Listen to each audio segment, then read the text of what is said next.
parachat Bo, très belle paracha. Bien sûr qu'on se doit de rappeler Yetziat Mitzrayim. Sachez qu'il y a plus de 50 mitzvot qui dépendent de Yetziat Mitzrayim. Et donc, on réalise combien Yetziat Mitzrayim fait partie de notre vie. Yetziat Mitzrayim, c'est quoi? C'est réaliser encore une fois, où est Akadosh Baruch Hu? C'est Hachem qui, lui, il évite, il déteste à la limite faire des miracles et ne les fait que lors de Yetziat Mitzrayim pour encore une fois nous montrer combien il tient à nous. Mais une fois qu'il l'a fait, une fois dans l'histoire du monde, c'est fini. Akadosh Baruch Hu ne voudra plus se dévoiler de la sorte. D'ailleurs, j'en profite. Vous savez qu'aujourd'hui, c'était la Iloula de Baba Salé. Et j'ai entendu de Rav Shlomo Amar qui a dit que Akadosh Baruch Hu, il a fait un chesed incroyable à toute notre génération. Vous savez que Baba Salé niftar en 1984. Donc il y a environ 40 ans. Et qui c'est qui n'a jamais entendu parler de Baba Salé? C'est impossible. Dans toute la génération, tout le monde a entendu des miracles, des histoires, on raconte tellement chaque année. Il a marqué quelque part cette génération. Et de quel chesed est-ce qu'il s'agit lorsqu'on dit que Hachem il nous a fait un chesed par un tzaddik pareil? C'est que il n'y a que dans notre génération, il y a environ, voilà, quand Baba Salé était en vie, où là, il y a eu quelque part ce qu'on appelle le mouvement de la Haskala, où les gens sont venus et ils ont dit non, moi je ne crois que ce que je vois. Je ne crois plus en rien, prouve-moi que c'est vrai. Et c'est là qu'ont commencé les séminaires, les façons de prouver que la Torah est vraie. Toute la Emouna que tout le monde, voilà, croyait auparavant, ça y est, c'est fini. Aujourd'hui, on veut qu'on prouve. Et donc, quelque part, on a descendu de niveau les choses. Et Akadosh Baruch Hu, il a dit, alors dans une génération pareille, il convient d'envoyer un tzaddik d'une dimension pareille, ou Behemet, tout ce qui sortira de sa bouche, Akadosh Baruch Hu, il le réalise. Ils ont raconté un homme âgé de 59 ans. Il a dit, je dois vous raconter ce qui s'est passé avec moi, pas ce que j'ai entendu, ce qui s'est passé avec moi. Il a dit, malheureusement, quand je suis né, ils ont décelé en moi une maladie des plus rares. Et tous les médecins, ils ont essayé de trouver ce que j'avais, mais ils ne comprenaient pas. Et en fin de compte, j'étais obligé de prendre des médicaments. Et je prenais par jour 18 cachets. 18 cachets que j'étais obligé de prendre. Et j'ai passé dans ma vie 5 ans à l'hôpital. Jusqu'à 8 ans, il était à l'hôpital et il n'a pas appris ni à lire ni à écrire. Et les médecins lui donnaient les médicaments et tous les jours il devait prendre les médicaments. Et donc il avait un sachet comme ça avec une bouteille et toute la journée il prenait ses médicaments. Ils sont venus voir sa maman, ils lui ont dit mais il y a Baba Salé qui est là à Netivot, allez le voir. Baba Salé et tout ça. Et donc ils ont été. Bien sûr, le papa a fait rentrer l'enfant chez Baba Salé. Baba Salé, il était sur son lit, il était presque plus de force. Pourquoi? Parce qu'il jeûnait d'un Shabbat, d'un Motsai Shabbat, jusqu'au vendredi qui suit. Et donc, il ouvrait le jeûne par le kidouche du vendredi soir, où on lui emmenait une soupe, il buvait un petit peu, il mangeait le pain qui se devait pour Seudat Mitzvah, et ça s'arrêtait là. Et il mangeait, lui, donc la Seuda du vendredi soir, samedi matin, Seuda Shishit et Seuda Revit, et c'est fini, il jeûnait jusqu'au vendredi qui suivait. Et pourquoi il jeûnait autant? Justement, lui, il a commencé à jeûner à l'âge de 12 ans. Et il jeûnait justement pour enlever les dinim qui étaient sur le clan d'Israël. Il prenait sur lui des choses incroyables, tellement qu'il aimait les béné Israël et tellement qu'il ne voulait pas qui ne supportait pas les voir souffrir. Et donc Baba Salé, lorsqu'il a vu cet enfant, il était, comme je vous ai dit, sur le lit, il a vu cet enfant, il a dit à son shamash, donne-lui cette bouteille, il a fait une bracha à la bouteille, donne-lui cette bouteille, dis-lui qu'il jette son sachet avec les cachets là, qu'il le jette à la poubelle et qu'il boit de cette bouteille. Il boit de cette bouteille et il va guérir Bezrat Hashem. Et donc, il sort de là-bas, sa maman elle attendait, alors qu'est-ce qu'il a dit le Rav? Le Rav il a dit, je ne prends plus les médicaments et je bois de cette bouteille. Et la maman, elle a dit, mais non, mais tu vas mourir. Si tu ne prends pas les médicaments, tu vas mourir. Et il a dit, non, le Rav, il a dit, tout va bien, je prends de la bouteille. Finalement, il a pris de la bouteille, il a arrêté de prendre les médicaments. Et après 2 semaines, il avait guéri complètement. Et cet homme de 59 ans a raconté que depuis ce moment-là jusqu'à aujourd'hui, il n'est jamais plus retombé malade. Et ça, c'est la bracha du tzaddik, encore une fois. Tout ça pour dire que ce sont des tzaddikim, que comment est-ce que des choses comme ça peuvent arriver, si ce n'est que lui, il a donné sa vie pour faire la volonté d'Hachem. Akadosh Baruch Hu, il lui dit, alors toi aussi, à chaque fois que tu demanderas quelque chose, alors moi aussi, Akadosh Baruch Hu, je ferai ta volonté. Mais bien sûr que la volonté de Baba Saleh, c'est pas la nôtre. Lui n'avait de volonté que pour l'amour du clan Israël. Il demandait rien pour lui, il demandait que pour le Am Israël. On raconte qu'une fois son shamash, il a raconté ça, ils étaient à Tzfat, et Baba Saleh lui a dit, on doit rentrer d'urgence à Netivot, et le plus vite possible. Et donc ils prennent la route, mais pendant toute la route, le shamash, il était stressé, parce qu'il voyait qu'il restait très peu d'essence, et lorsque l'aiguille est arrivée au rouge, il a dit à Baba Saleh, on s'arrête, je vais aller mettre de l'essence, parce que il reste encore au moins la moitié de la route à faire. Baba Saleh, il dit non. Et il lui dit, mais Arav, regardez l'aiguille. Baba Saleh, il met sa main dans l'endroit de l'aiguille et il lui dit, allez, ça y est, maintenant tu peux voyager. Et il voyage et l'aiguille ne bouge pas de là-bas. Ils sont arrivés à Netivot, nickel. Et donc, le shamash, il n'en revenait pas. Et donc, Baba Saleh, il rentre à la maison, il devait faire des petites choses et après il devait reprendre la route pour aller ailleurs. Et quand ils sont revenus pour prendre la route, alors le shamash, il a dit au Rav, c'est bon Rav, j'ai eu le temps d'aller mettre de l'essence et de revenir pour qu'on prenne la route. Il lui dit, ah Chaval, si tu n'avais pas mis d'essence, jusqu'à 120 ans, tu n'aurais pas dû mettre de l'essence, la voiture, elle aurait marché. Tout ça pour dire que, encore une fois, c'est des tzadikim qui ont vécu, qui ont imprégné notre génération. C'est des tzadikim qui ouvraient la bouche à Kadosh Baruch Hu, ils exauçaient ce que le tzadik demandait. Mais encore une fois, c'était pour nous montrer, nous, cette génération, qui avions besoin de ce genre de miracle. C'est pour ça que Kadosh Baruch Hu, il fait dévoiler ce genre de tzadikim. J'avais raconté une fois que il y a des années, je me trouvais à Jérusalem et j'étais encore Bachour à la Yeshiva et c'était un Shabbat où j'étais invité chez un ami. Et donc j'arrive chez cet ami et il me dit, tu sais que ce Shabbat c'est la Iloula de Baba Saleh. Je dis, ah super, je ne savais pas du tout. Et donc il me dit, non mais ce que je t'ai pas dit c'est que mon voisin qui habite juste en bas de chez moi, c'est Rav Shimon Bousso, c'est le petit-fils de Baba Saleh. Il habite juste en bas. Alors je dis, alors tu vas m'accompagner, on va aller le voir. Il me dit, non, c'est honteux. Je lui dis, il n'y a rien de honteux, on va aller voir le petit-fils et on va lui demander, au moins qu'il nous parle de son grand-père. Et donc, vendredi soir, après le repas, on tape à sa porte et on dit que Vodara Mechila Shabbat Shalom de vous déranger, mais on a entendu que vous êtes le petit-fils, on aurait voulu entendre des histoires et tout. Et je me rappelle encore, il avait la petite barbe comme son grand-père, la même physionomie et tout, mais vraiment c'était impressionnant.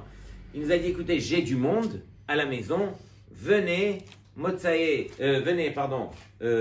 samedi à 4h, samedi après-midi, comme ça je prends le temps avec vous. On arrive samedi après-midi, on tape, il nous reçoit à la marocaine, il avait chez lui un salon marocain, comme les anciens, et il nous sert le thé et les gâteaux, et on s'assoit, et il nous berce avec des histoires, parce que il a vécu en France, et quand Baba Saleh, il allait en France, il dormait chez lui à la maison, mais il dormait dans sa chambre.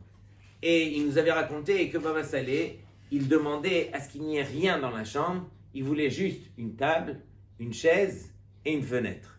Et il se mettait devant la fenêtre et il priait. Et il nous dit, quand il priait, alors, à peine on le voyait, on comprenait c'était quoi la tfila.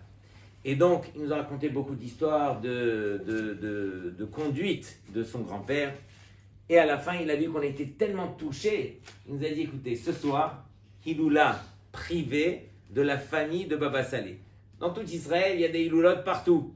ils vendent des bougies, ils ramassent de l'argent, ils font tout. Mais la famille de Baba Saleh, ils organisent une hiloula en privé et chaque année, ils la font dans un endroit différent. Et il nous a dit, écoutez, vous êtes mes invités. Il nous a donné un carton pour pouvoir entrer là-bas.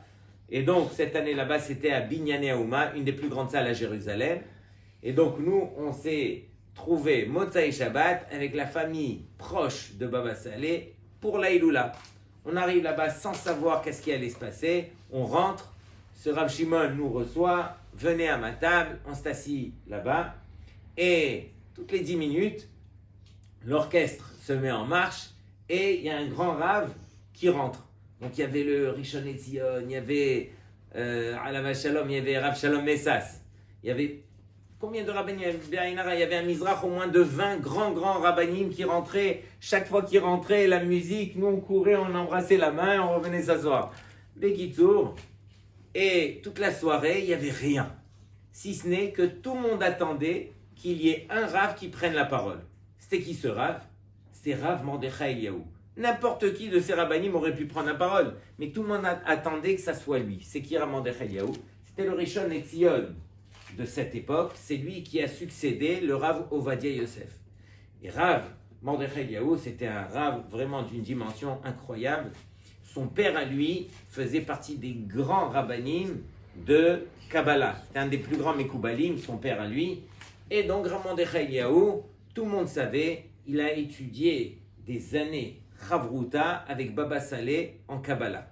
Il se cachait, lui il habitait à Jérusalem, il allait à Netivot et il étudiait avec Baba Saleh la Kabbalah et tout ça. Et donc tout le monde voulait entendre quelque chose de la bouche de Rav Mordechai Eliyahu. Et Rav Mordechai Eliyahu, qu'est-ce qu'il a dit? Il a dit, écoutez, si je commence à vous raconter les histoires que j'ai vues moi, que mes yeux ont vues, on ne va pas terminer. J'aimerais juste partager d'abord une notion qui est des plus fondamentales. Les gens ne réalisent pas, les gens s'imaginent, Baba Saleh c'est qui? C'est un vieillard, il a sa djellaba, il a sa canne, et il gêne, il fait une bracha, et la bracha elle se réalise. Il a dit, vous n'avez rien compris. On ne voit rien quand on voit Baba Saleh. Mais quelqu'un qui étudie avec lui, ne serait-ce que le Shulchan Aruch. Je ne parle pas du Shulchan Aruch lorsque on ouvre et on lit ce qu'on peut encore lire. Je parle du Shulchan Aruch quand on ouvre à l'arrière, complètement à l'arrière, quand il y a les toutes petites lettres comme ça qui sont écrites encore en Rashi, même ça il connaissait par cœur. Toute la Torah Kula il connaissait. Il dit c'est Mikoach Torah que tout ce qui sortait de sa bouche se réalisait. C'est rien d'autre. Il n'y a personne qui peut faire des miracles, si ce n'est que Mikoach Torah. Et donc il a dit, une fois que j'ai dit cela, alors je vous raconte juste une chose qui pourra encore nous faire prendre conscience quelle était sa dimension. Et il a dit, en tant que Rishon LeZion, tous les jours je recevais sur mon bureau une pile de livres que je devais donner la haskama, l'approbation. Et c'est présenté à mon bureau un des grands talmidim de Baba Saleh de l'époque, un Zaken, Mekoubal, 60 ans, qui avait écrit un pirouche sur le livre du Orach Chaim HaKadosh. Et il m'a demandé la haskama. Et il m'a dit, Kvod Harav, faites vite, donnez-moi vite la haskama parce que je dois envoyer mon livre, le faire, voilà, l'éditer. Et donc, ce qui s'est passé, c'est que lui, Rav Mordechai Eliyahu, ne donnait jamais une haskama sans lire le livre. Et donc, il a pris le livre, il a ouvert par hasard, il a commencé à lire le pirouche, et il a vu dans le pirouche des choses qui n'étaient pas claires. Il a dit, je dois prendre plus de temps pour essayer d'être mérienne exactement qu'est-ce qu'il a écrit et tout ça. Pour l'instant, je le ferme. Il a remis dans la pile de livres et il a continué. Le Talmid, il insistait pour qu'il lui donne la haskama. Et donc, il a repris le livre, il a réouvert par hasard, et là, il est tombé quelques pages après la page qu'il avait ouverte la première fois. Et là, il a vu que le Rav, il se contredisait sur ce qu'il avait écrit auparavant. Et donc, il a dit, je ne peux pas donner une haskama sur un livre pareil, c'est pas possible. Il a écrit des choses qui sont ambiguës, des choses qui sont fausses. Je peux pas donner une haskama pareille. Et donc, le Rav qui revient, ce Talmid de Baba Saleh qui revient, alors, la haskama et tout, il dit, Mechila, je vous donne pas la haskama. Quoi, moi, le Talmid de Baba Saleh, vous me donnez pas la haskama? Je vais de là chez mon maître pour le lui dire. Et donc, il va chez Baba Saleh, Yerushalem, jusqu'à Netivot. Quand il arrive à Netivot, chez Baba Saleh l'attendait à l'extérieur de la maison. Avant même qu'il ait eu le temps d'ouvrir la bouche, il lui dit, tu vas de là, de ce pas, tu vas tout de suite sur la tombe du Or HaChaim HaKadosh, lui demander Mechila sur ce que tu as écrit. Lui, il entend ça, et il dit pas un mot, il retourne jusqu'à Yerushalayim, Har HaZetim, le mont des Oliviers, où est enterré le Or HaChaim HaKadosh. Il va, et il prie, il pleure toute la nuit, à 3 heures du matin, il entend la voix du Or HaChaim HaKadosh qui lui dit « Mon fils, je te pardonne ». De là-bas, il court vers la maison de Rav Mordechai Eliyahu. Et il tape à la porte, il est 4 heures du matin. Bien sûr, le Rav, lui, ne dort pas la nuit, il étudie. Et donc, il voit par le petit trou, là, il voit que c'est le Talmud. Et il se dit « Mais qu'est-ce qui vient me déranger à 4 heures du matin? Encore un livre qui veut que je donne le... » Et donc, il ouvre la porte. Et le Talmud, il lui dit, Kvod Harav, permettez-moi de vous embrasser sur la bouche. Il dit quoi encore? Il veut m'embrasser sur la bouche, mais il est fou celui-là. Il dit non, je vais vous expliquer. Il n'a pas embrassé sur la bouche. Il lui dit, je veux vous dire que tout ce que vous avez sorti de votre bouche, c'était Kadosh, Kadosh, Kadosh. Et là, je reviens de la tombe du Or HaChaim HaKadosh, et il m'a pardonné. Il m'a parlé, il m'a pardonné. Rav Mordechai Eliyahu, il entend ça, il dit, ah, celui-là, il a vraiment perdu la tête. Déjà, il écrit un pérouche pareil, et il s'imagine que le Or HaChaim HaKadosh lui a parlé. Et donc, l'histoire, elle s'arrête là avec Rav Mordechai Eliyahu. Le Talmid, il retourne jusqu'à Netivot pour aller voir Baba Saleh et lui dire que le Rav lui a pardonné. Et donc, quand il arrive chez Baba Saleh se trouvait encore une fois à l'extérieur de la maison, et lui dit, je sais mon fils, je sais, le Or HaChaim HaKadosh t'a pardonné. Il a fait rentrer à la maison, ça faisait déjà 3 allers-retours qu'il faisait, c'était Sakanat Nefashot. Il l'a fait rentrer, il lui a donné à manger, et ensuite il lui a dit, maintenant tu peux faire la tfila et tout. Quelques semaines après, Rav Mordechai Eliyahu, il est venu pour faire Chavruta avec Baba Saleh. À la fin de la Chavruta, Baba Saleh lui dit, Rav Mordechai, pourquoi tu n'as pas cru mon Talmid lorsqu'il t'a dit que le Or HaChaim HaKadosh lui a pardonné? Quand il a entendu ça, déjà, il est tombé de sa chaise et il a dit, mais Kvod Harav, d'où vous êtes au courant? Il lui dit, c'est simple, la première fois qu'il est venu me voir le Talmid, il était entouré d'un ange maléfique et derrière lui, il y avait le Or HaChaim HaKadosh. J'ai compris qu'il avait atteint quelque chose sur le Or HaChaim HaKadosh, c'est pour ça que je l'ai renvoyé sur la tombe. Mais la deuxième fois, quand il est revenu, il était entouré que du Or HaChaim HaKadosh. Quand j'ai vu le Or HaChaim HaKadosh, alors j'ai compris qu'il lui avait pardonné. Tout ça pour dire que dans notre génération encore, il étudiait avec les rabbanim, voilà, qui lisaient dans les livres. C'est pas une histoire. Il était de cette dimension de comprendre. Voilà, je suis tellement collé à la Torah que même les tzadikim, alors j'ai le srout de pouvoir les voir et étudier avec eux. C'est ça la grandeur quelque part de Baba Saleh qui nous a quittés et que nous aussi, on doit réaliser que Akadosh Baruch Hu aussi nous dévoile de tels miracles. C'est pas pour rien. C'est pour nous faire prendre conscience combien on doit essayer, nous aussi, de s'élever en Kedusha, de se séparer un petit peu des valeurs de ce monde-ci, de se coller aux valeurs de la Torah. Et doucement, doucement, voilà, c'est comme ça que grandit en nous, voilà, quelque chose qui pourra s'appeler Baba Saleh. Sur ce, Parashat Bo. Tellement de choses à dire. Parashat Bo, comme vous le savez, 3 dernières makot, mais il faut savoir qu'ici, il y a des chidushim incroyables. Akadosh Baruch Hu, qu'est-ce qu'il fait? Il permet à Moshe Rabbeinu de choisir quel maka il allait envoyer. De quoi est-ce qu'il s'agit? Regardez bien.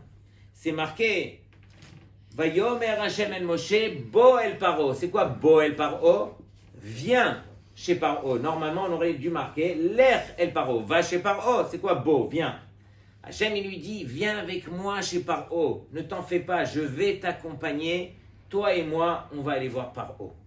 Et il lui dit pourquoi? Kiani hirbadeti et libo. Sachez que Akadosh Baruch Hu, pendant les 5 premières makot, n'a pas endurci le cœur de Paro. C'est à partir de la 6e maka qu'il a endurci le cœur de Paro.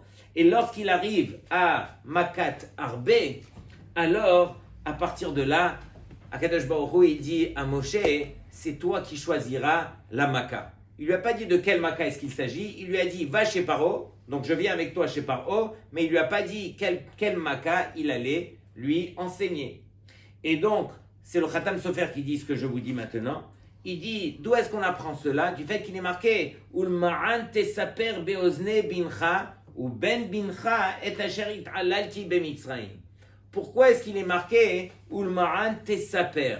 Afin que tu racontes aux oreilles de ton fils et de ton petit-fils. Arrête, on aurait dû marquer cela pour toutes les autres makot. Pourquoi on a choisi Davka Makat Arbe pour dire c'est toi Moshe qui racontera à ton fils et à ton petit-fils qu'est-ce que moi j'ai fait aux Égyptiens. Sur cela, on en déduit que Moshe c'est lui qui a choisi la Maka. Pourquoi? Pour qu'il puisse raconter à son fils et à son petit-fils que c'est pas juste Hachem qui envoie les Makot. Même un Gadol Israël, il aura ce pouvoir, Hachem va lui accorder ce pouvoir de choisir quelle punition on va envoyer au rachat qui est par haut. Et pourquoi est-ce que Bichlal, Moshe, il a choisi Makat Arbe? C'est quoi le rapport? Arbe, ce sont les sauterelles. Parce que c'est marqué que par haut, qu'est-ce qu'il a dit? Par haut, il a dit, de peur que ce peuple, il va se multiplier, on n'en peut plus, il est en train de remplir tout le pays d'Égypte. Ah, Pen Irbe, tu as dit par haut, Hachem il dira Ken Irbe. Ken Irbe veut dire que oui, il va se multiplier. Et quand est-ce que ça a été enseigné tout cela? Lorsque Avraham Avinu, il a dit à Hachem, alors il lui a dit là-bas, Anochi, Arba Arbe Etzaracha, que Akadosh Baruch Hu, il va multiplier quoi? La descendance de Abraham. Et donc, Moshe Rabbeinu, il a utilisé exactement les termes de Abraham. Arba Arbe, alors justement que Hachem il envoie Arbe, qui vient justement refléter quelque part la peur de Paro, qu'il avait peur que sa descendance elle va se multiplier. Alors on va multiplier par Arbe, par les sauterelles. Et sachez aussi que ici, Akadosh Baruch Hu, il emploie un terme qui devrait au moins nous interpeller. Que veut dire Asher it'alalti bemitzraim? Rashi dit it'alalti veut dire sichakti. Je me suis quelque part moqué, j'ai rigolé sur Paro et les Égyptiens. C'est pas quelque chose de beau à faire. Est-ce qu'on a le droit de se moquer sur son ennemi? Daïchelo. Et donc ici, comment est-ce que Hachem il peut employer ce terme? Et Asher hit'alalti. Donc sur cela, Akadosh Baruch Hu, il a voulu montrer aux Rechaim que vous pouvez continuer à rigoler, mais vous comprendrez qu'en fin de compte, il y a une force qui dépasse toutes les forces que vous pouvez imaginer. Vous vous rappelez au début, lorsque Moshe il est arrivé et il a transformé son bâton en serpent, alors par haut il a dit, ne bouge pas Moshe. Il a fait sortir les enfants du Gan, il les a emmenés devant, allez les enfants, transformez votre bâton en serpent, et tous les enfants, ils ont transformé leur bâton en serpent. Bien sûr que ça n'a rien à voir avec ce que Moshe Rabbeinu a fait, mais tout ça pour dire que par haut, regardez combien il se moquait de ce que Hachem lui envoyait. Sur cela, Hachem, il a dit comme ça. Il a dit alors, vous les Égyptiens, vous avez vu que j'ai envoyé le sang. Ah, j'ai envoyé le sang, donc les poissons sont morts. Si les poissons sont morts, de quoi on va se nourrir? On va devenir carnivore. Et donc, ils ont commencé à manger les animaux. Ils ont mangé les animaux jusqu'à quoi? Jusqu'à Makat Arov, où Hachem il a envoyé les animaux sauvages. Ils ne pouvaient plus manger les animaux. Ils ont dit, ok, c'est pas grave, on va devenir herbivore. On va manger donc les plantes, voilà, les salades, etc. Et finalement, Hachem, qu'est-ce qu'il a fait? Il a envoyé Makat Barad et après Makat Arbe, mais il restait uniquement Ve'achita Ve'akusemet, il restait uniquement des petites choses qu'ils pouvaient manger jusqu'à ce que Makat Arbe est arrivé et qu'elle a tout terminé. Et eux, les Égyptiens, qu'est-ce qu'ils ont dit? Ils ont dit, ok, alors on va prendre les sauterelles qui restent et on va garder certaines sauterelles on va saler, on va les mettre de côté, on mangera les sauterelles. Et voici que la paracha nous dit que non, qu'il ne restait même plus une sauterelle, Bechol Gevul Mitzraim, une fois que que Hachem il a enlevé la makat arbé. Et Rashi il dit, c'est quoi, il ne restait plus de sauterelles. Hamelouchim, Rashi il dit, c'est quoi Hamelouchim? Même les salés, même ceux qu'ils avaient gardés de côté, qu'ils avaient mis dans les pots pour pouvoir manger, même ça il restait pas. Donc c'est ça, et Asher hit al-lalti. Hachem il s'est moqué de leurs bêtises. Vous voulez vous moquer d'Hachem, sachez qu'il n'y a que Hachem qui dirige ce monde. Et pour nous, encore une fois, toutes ces parachiotes là, ce sont des occasions pour nous de, encore une fois, recharger les batteries au niveau Emouna. Arrête, on se réunit chaque année le soir du Seder pour dire quoi? Pour répéter la même chose, pour répéter que Dan Sefardea Kini Marov, si ce n'est que on ne répète rien le soir du Seder. On essaye de revivre les choses. Il y a celui qui sait, mais il y a celui qui vit la chose. Et donc c'est ça ce que la Torah essaye de nous enseigner. Comment essayer de revivre la chose pour que Béhémet, elle fasse Rochem à l'intérieur de nous. Dans tous les cas, j'ai vu que par haut, après Dam Tsefardea Kinim, qu'est-ce qu'il a fait Hachem, il a dit à Moshe, regarde, Hashkem Baboker, lève-toi tôt le matin, et Veitiatsev Lifne Paro, et va te tenir devant Paro, Hine Yotzea Maïma, voici qu'il va sortir vers les eaux, vers le Nil. Qu'est-ce qu'il faisait Paro? Il allait faire ses besoins. Mais pourquoi est-ce que Hachem il se tourne vers Moshe à ce moment-là? Parce que c'est marqué comme ça, qu'il est parti tôt le matin vers le Nil, parce que Paro, ce rachat, connaissait le secret. Quel était le secret de Paro? Paro, il savait qu'à ce moment-là, s'il priait à Hachem pour enlever les makot, Hachem serait obligé, quelque part, de l'écouter. Et donc, tout de suite, Hachem, il a vu que Paro, il allait prier pour le déranger dans sa prière. Hachem, il a envoyé Moshe pour ne pas que Paro, il ait ce moment où il puisse prier.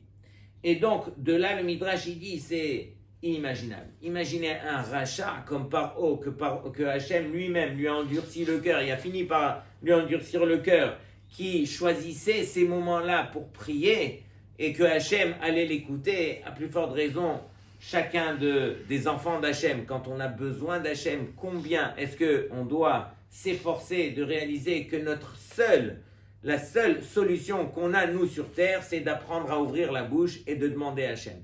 Celui qui demande à Hachem, c'est sûr que Hachem lui donne. C'est impossible, encore une fois, que Hachem ne te donne pas si tu ne lui demandes pas de manière sincère. Combien d'histoires je vous ai déjà racontées, il n'en manque pas d'autres, mais ils ont raconté encore une petite histoire d'un juif qui, lui aussi, il était marié, n'avait pas d'enfant, et finalement, en fin de compte, il a dit, ça y est, j'ai tout fait, j'ai tout essayé. Une fois que j'ai tout essayé, alors malheureusement, voilà, il nous faut beaucoup de leçons pour en arriver là. Il dit que, ça y est, j'arrête toutes les ségoulottes, j'arrête tous les médecins, j'arrête tout ça, et je me retourne vers toi, Hachem. Je me rappelle, j'avais un khatan qui venait ici pour les cours à la préparation au mariage. Ce khatan-là était chirurgien plastique. Maintenant, il m'a expliqué, pour devenir chirurgien plastique, il faut d'abord être médecin général, après faire une spécialité. Je lui ai dit laquelle tu as fait, il m'a dit, moi je suis gynécologue. Et après gynécologie, on fait chirurgien plastique. Je lui ai dit, mais tu as fini à quel âge tes études? Il m'a dit à 33 ans. 13 ans j'ai passé à la fac. Et on fait les cours de NIDA, préparation au mariage. Il me dit, écoutez, je parle de tout avec vous en ce qui concerne la religion, parce que je ne connais pas trop, mais en ce qui me concerne à moi, ce qui concerne mon domaine, gynécologie et tout ça, vous allez pas me dire quand est-ce que la femme, elle peut tomber enceinte, quand est-ce qu'on doit se séparer, quelle pilule il faut prendre, quel truc et tout ça. Il me dit, ça c'est mon domaine. Je lui dis, je ne sais pas ce que tu as appris à l'école, mais au moins que tu saches un petit peu qu'est-ce qui est marqué dans la Torah. Il m'a écouté, mais j'ai senti que cette chose-là, alors il n'arrivait pas à écouter. Il écoutait pour me faire plaisir. Mais en fin de compte, il a fait à sa tête. Et ce qui s'est passé, c'est qu'il revient me voir 4 ans après. 4 ans après. Je lui dis, comment ça va et tout ça, ça fait longtemps qu'on ne s'est pas vu. Il me dit oui. Il me dit, mais si je reviens, c'est parce que j'ai besoin de vous. Alors je lui dis, qu'est-ce qu'il y a? Il me dit, voilà, ça fait 4 ans que je suis avec ma femme. j'ai fait tout ce qui était possible et inimaginable au niveau médical et ma femme n'est toujours pas tombée enceinte. Je lui dis alors qu'est-ce que tu veux? Il me dit non mais est-ce que vous pouvez me refaire comment est-ce qu'on doit faire au niveau de la nida? Et donc on a refait en un cours ce que je lui avais fait en plusieurs fois pour lui expliquer exactement quelle période on doit se séparer, pourquoi on doit se séparer, comment est-ce qu'il faut faire pour tomber enceinte. Il a refait dans la même année, sa femme est tombée enceinte. Aujourd'hui, Baruch Hashem, il a plusieurs enfants. Mais il me rappelle à chaque fois que je le vois, parce que je l'ai vu cette semaine, pour ça je pense à lui. Il me rappelle à chaque fois qu'on se voit, il me dit, tu vois, la médecine, pas la médecine, gynécologue, avec tout ce que tu veux, c'est Hashem qui a la clé.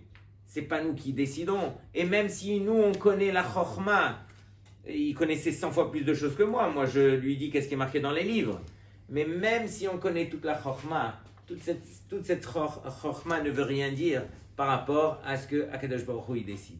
Le seul qui pourra nous faire sortir de Mitzrayim, le seul qui pourra nous donner cette émouna, et c'est la raison pour laquelle il nous a fait sortir de Mitzrayim, c'est Akadosh Baruch Hu. Si nous, on ne réalise pas le pourquoi Hachem nous a fait sortir de Mitzrayim, c'est dommage. Et sachez qu'à la fin de la paracha, alors on parle des tefilin, la mitzvah des tefilin. Et la mitzvah des tefilin, c'est une mitzvah des plus chères, comme vous le savez. Il y a 21 noms d'Hachem dans Tefilin Shel Yad, 21 noms d'Hachem dans Tefilin Shel Rosh, 42 noms on porte sur nous, on les attache sur nous pour faire la volonté d'Hachem. Imaginez, quand on porte les tefilin, le Rambam dit, on est automatiquement anav, on est modeste à ce moment-là. Et donc, il conviendrait de mettre les tefilin et de réaliser un petit peu cette mitzvah que Kadosh Baruch Hu nous accorde de faire. En tout cas, le Bach dans le Shulchan Aruch nous dit que chaque mitzvah où il est marqué, où les ma'an, alors sachez que c'est une mitzvah où on est obligé d'avoir la kavana pour pouvoir l'accomplir. De manière générale, mitzvot lo tzrichot kavana, mais dans le cas où il est marqué où les ma'an, alors il faut. Dans le cas des tzitzit, c'est marqué les ma'an tizkeru.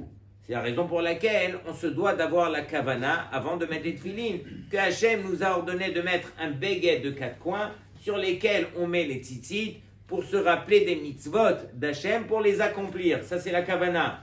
C'est marqué au niveau des tefilin, les ma'an, c'est quoi le pasuk? Il a fait les ma'an tiyeh Torat Hachem beficha.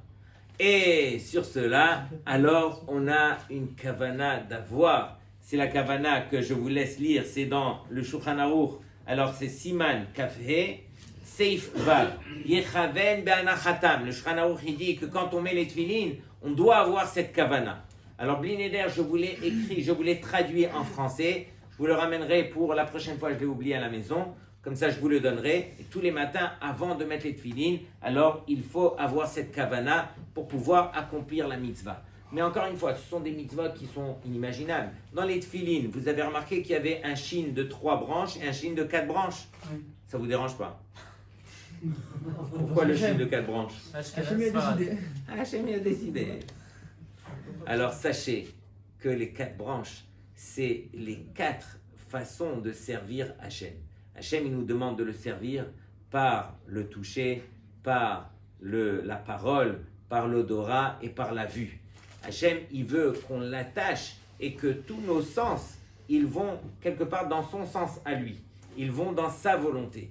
On se doit de réaliser que nous, on est là pour faire la volonté d'Hachem. Combien Akadosh Baruch Hu nous accorde de faire ces mitzvot? Mais si pour nous, faire une mitzvah, c'est par habitude, j'ai oublié les tefilin, bon, c'est pas grave, je les mettrai l'après-midi, vite, je mets... Sachez que, d'après l'halakha, quelqu'un qui ne met pas les tefilin n'a pas le droit de faire Kriyat Shema. L'Amida, c'est problématique, donc il faut faire très attention. À la limite, d'après beaucoup de poskim, il vaut mieux prier Beyachid, mais avoir les tefilin sur soi, plutôt que prier Betzibour sans les tefilin. Donc il faut faire attention, il faut connaître les halachot, il faut connaître les kavanot. Donc voilà, tout ça pour dire qu'on est là pour chérir les mitzvot. Et quelqu'un qui chérit les mitzvot, alors il pourra sortir de Mitzrayim, il pourra être libre, il pourra servir Hachem comme il se doit. Shabbat Shalom.